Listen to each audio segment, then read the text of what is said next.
بسم اللہ الرحمن الرحیم۔ حضرت عمر بن خطاب رضی اللہ تعالی عنہ کے مختلف ملفوظات۔ گوشہ نشینی۔ فرمایا گوشہ نشینی انسانوں کو برے اخلاق سے دور رکھتی ہے۔ آزمائش۔ فرمایا ہمیں تنگ دستی سے آزمایا گیا تو ہم آزمائش میں پورے اتر گئے، اب خوشحالی سے آزمایا جا رہا ہے مگر ہم اس پر پورے نہیں اتر رہے۔ عمر فوت ہو گیا۔ فرمایا ہر دن اعلان ہوتا ہے فلاں فوت ہو گیا، فلاں فوت ہو گیا، ایک دن ایسا بھی آئے گا اعلان ہوگا عمر کا انتقال ہو گیا ہے۔ نیکی کی بنیاد۔ فرمایا ہر چیز کی ایک بنیاد ہوتی ہے، نیکی کی بنیاد اس کو جلدی انجام دینے میں ہے۔ تقدیر الہی پر رضامندی۔ فرمایا ساری بلائیاں تقدیر الہی پر رضامندی میں منحصر ہیں، اگر بآسانی رضامندی کا مقام حاصل کر سکتے ہو تو ٹھیک ورنہ صبر سے کام لو۔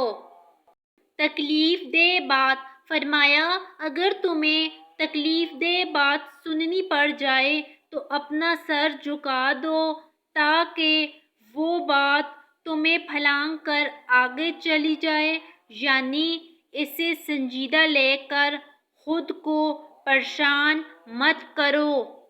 زندگی کا مزہ۔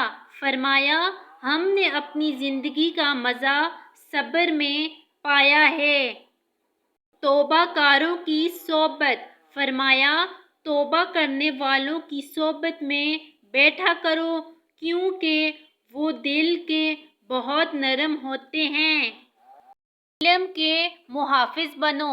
فرمایا کتاب اللہ کے محافظ بنو، علم کے سرچشمے بنو، اللہ تعالیٰ سے روزانہ رزق طلب کرو، ایک ہی بار ڈھیر سارا رزق تمہیں کہیں ٹیڑھے راہ پر نہ ڈال دے۔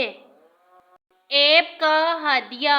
فرمایا کرتے تھے میری نظر میں لوگوں میں سب سے زیادہ پسندیدہ وہ شخص ہے جو میرے عیوب مجھ پر ظاہر کرے۔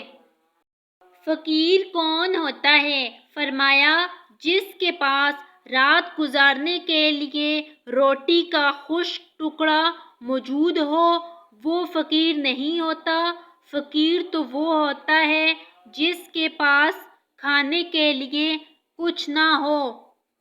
گوشہ نشینی۔ فرمایا اپنے اوقات میں سے کچھ حصہ گوشہ نشینی کا رکھو۔ عمل پر ابھارنا۔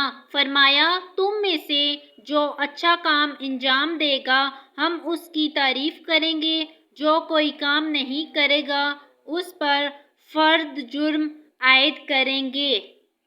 کام پر ابھارنا۔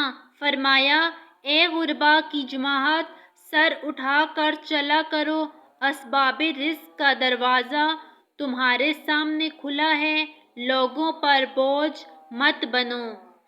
مالداری اور غربت میں راضی رہنا۔ فرمایا مالدار ہو جاؤ یا غریب کوئی پرواہ نہیں کیونکہ مجھے معلوم نہیں ان دونوں میں سے کون سی چیز میرے لیے بہتر ہے۔ تقویٰ۔ فرمایا ہم نے حلال کے 9 حصے حرام کے شعبہ میں پڑ جانے کے خوف سے چھوڑ دیے۔ آنسو بہانے کی کوشش۔ فرمایا آخرت کی یاد دہانی کر کے کثرت سے آنسو بہایا کرو۔ بوسی بھی غذا ہے۔ فرمایا آٹے کو مت چھانا کرو کیونکہ اس میں موجود بوسی بھی غذا ہے۔